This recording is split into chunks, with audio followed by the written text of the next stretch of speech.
Hello, everyone. Thank you for being back. Today, I would like to talk about something that I have experienced personally, and also I want to clarify something about this subject, narcissistic abuse. Um, so here's the thing and how I feel about narcissism, right? Narcissism definitely exists. It is in the DSM-5, which is the Diagnostic Manual for Psychological Disorders. It is listed in there. In order to be diagnosed with narcissistic personality disorder, you need to seek a mental health professional and be diagnosed with it. There are a bunch of criteria. You need to have a certain amount of them. And I feel like we live in a world now where we are labeling a little too much that people are narcissists. Um, I love that there's for the victims of and survivors of narcissistic abuse. I love that they have they're seen and their feelings are valid because if you are experiencing um narcissistic abuse, I will validate and say it is very real. I have experienced it myself. Sometimes you don't even realize you're in it. And um but I do want to say one thing about narcissism and narcissists. It is a pattern. So everybody has an off day. Everybody has a selfish moment. Everybody has times where they just, they're not themselves, or maybe times where, let's be honest, we're all human. Maybe we lie a little bit, right? But if you see a pattern in somebody, that perhaps they feel entitled, they have an inflated sense of self, they blame. That's a big, a big trait of a narcissist. They lack general empathy and they can't recognize or understand the feelings of people around them and don't care if they hurt them. They get very defensive. They manipulate. They disregard boundaries. These are all core signs that you might be dealing with a narcissist. And I will share. And I know Dr. Ramani is the queen of, narcissism. She knows the most about it. Narcissists also lack, in my humble opinion, an ability to change because I see narcissism from a very family therapy lens that this is a person, something occurred to them in their life where it could have been from their family, it could have been anything, where then their body and their nervous system and their protective mechanisms got so large and their ego got so large that it totally takes over whenever they're having an emotional experience. And that's the one thing I do want to also like debunk is that narcissists actually they do have emotions. They just don't know how to manage them. That's why if you're ever dealing with a narcissist, they do that hot cold. They lash out at you. They're very reactive because they don't know how to manage their feelings. They don't know how to connect with their core self. They don't know how to connect with their body. They don't know how to connect with their nervous system in a healthy way. They do it, but if you ever have dealt with a narcissistic or a person with a narcissistic traits, and that's what I like to say. I know narcissists exist. I've had my experiences with them. This is just a personal thing to me. I like to say that they have narcissism or they have narcissistic traits. I don't like to label people, but hey, if the shoe fits. Um, so, you know, that's my first kind of PSA about narcissism. We all have ego and narcissism within us. It's just how much we display it. With narcissism, it is a repeated pattern of behavior, and there's no change. And I will share the reason why NPD is probably only 10% of the population, I believe, is diagnosed with it, and narcissists don't change because they don't go to therapy. Their ego and protective parts are so large, they don't think anything's wrong with them. So they're not going to get the help that they need to change. And unfortunately, all the people, their most intimate relationships are the ones that hurt. It's not the acquaintances, it's not the people that they perform around, it's the people behind closed doors. It's the wives, it's the husbands, it's the kids, it's the close family members that suffer. from, this disorder and this personality type. It is, um, I don't know if it's because we're on our screens more and we're becoming more self-involved just as a society, or if we're just because we're given the language now with narcissism, it's become more popular in the mental and and just like, socially and culture, now that we have kind of things to name. Um, and but there's a lot of, information out there. I would say, if you're dealing with a narcissist or experiencing narcissist abuse, I feel for you. I have been there. When you're in it, you don't sometimes even recognize it because they're very, very good at manipulating. But I would say, once again, look at a pattern. Your body will tell you, when I deal with people with narcissistic tendencies, or I feel emotionally unsafe around somebody, I get severely anxious. Um, I also, express my emotions. I cry sometimes, like my body tells me. But when do you know, like, when it's just like narcissism, and then when that line is crossed to abuse? Well, for me personally, it's definitely when the pattern is repeated, repeated, repeated. Because the first time, all right, you don't know if it's a pattern yet. But then once you see it, and I will say it's hard to see when you're dealing with these people. These people are very, very charismatic. They're very charming. They're, so, some people with narcissistic tendencies, hey, I've had friendships with, I've had relationships with, and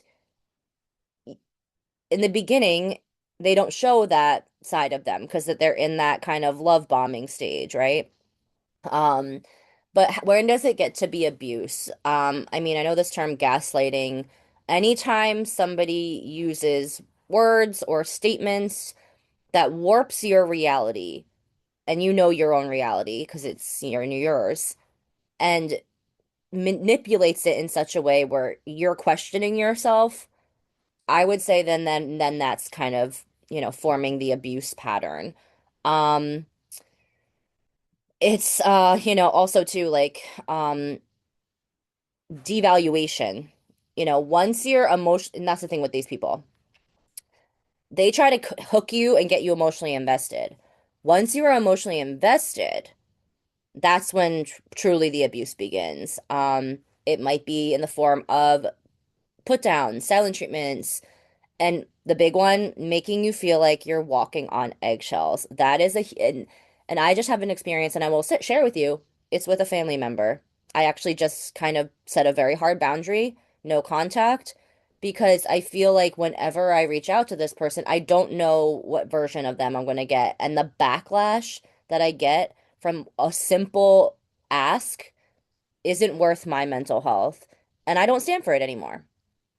Um, Also too, you know, um, abuse, it just comes in many, many shapes and forms. It's also just like lacking empathy and not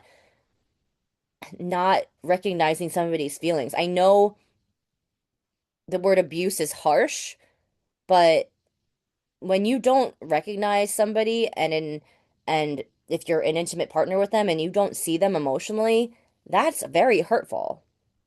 Narcissists also too abuse you by, attacking you when they're confronted with something, or reversing roles. So you become the offender.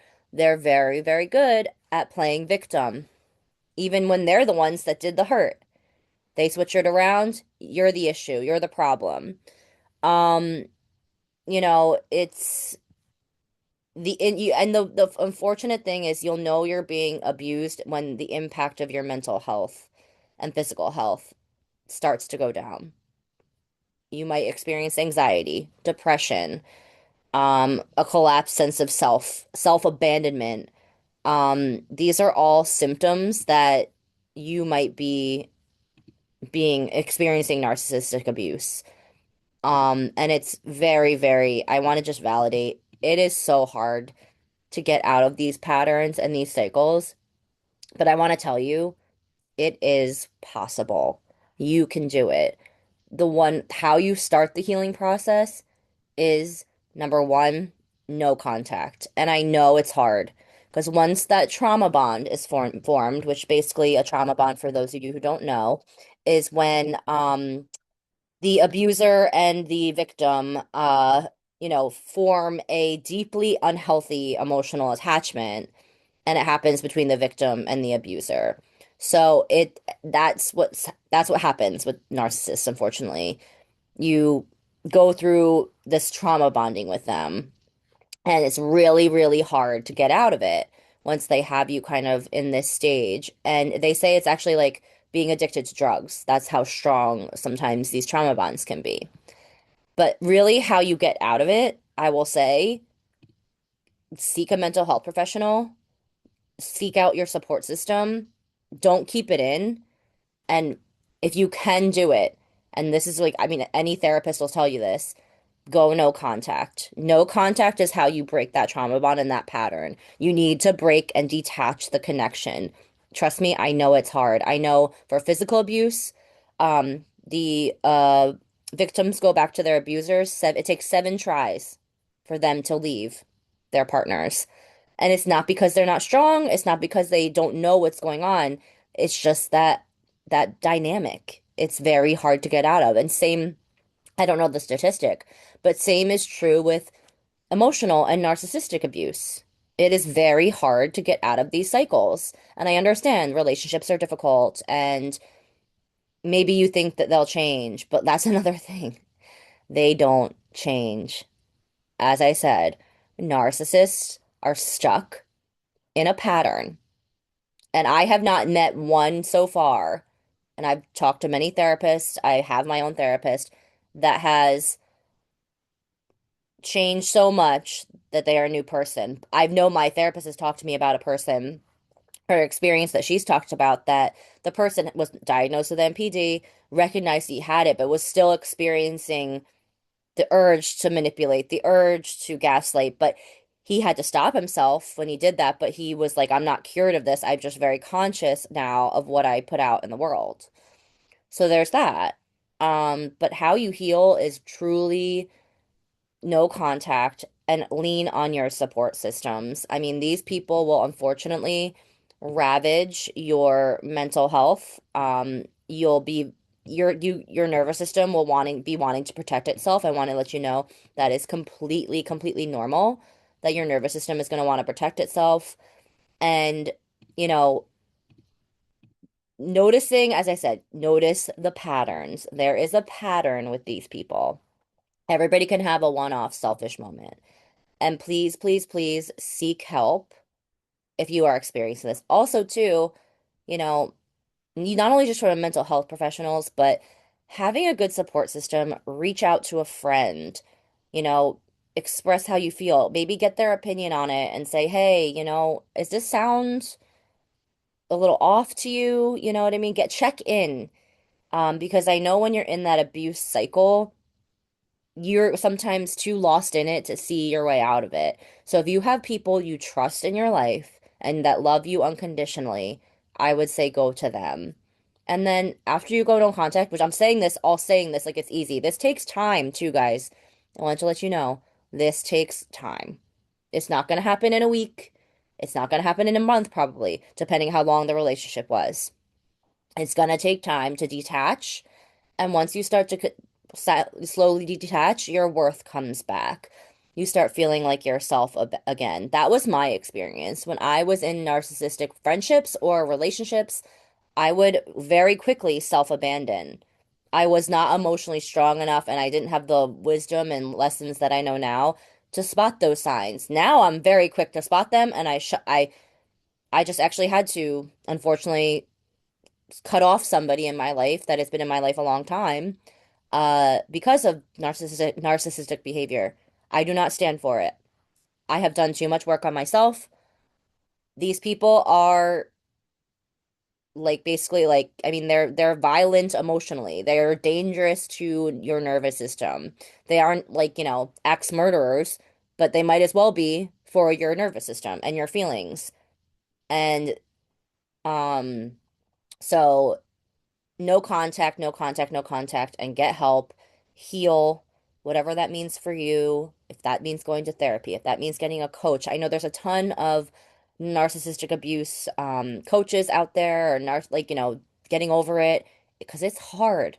It's not easy to do alone. And then finally, you can start to move on. And then once your worth comes back a little bit, you start to feel like yourself.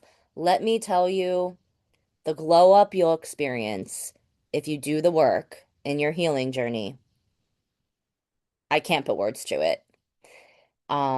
So I hope if you are experiencing narcissistic abuse, you can reach out to me, leave a comment in the video.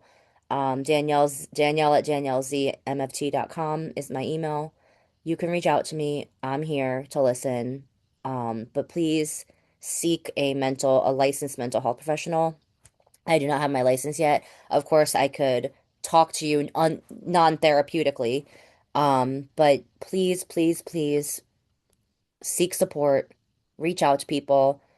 And if you feel like in your body something's wrong and you're like something isn't right and you feel like you're being silenced and being smaller, that's probably what's going on. And I want to validate that. All right, everybody, till next time.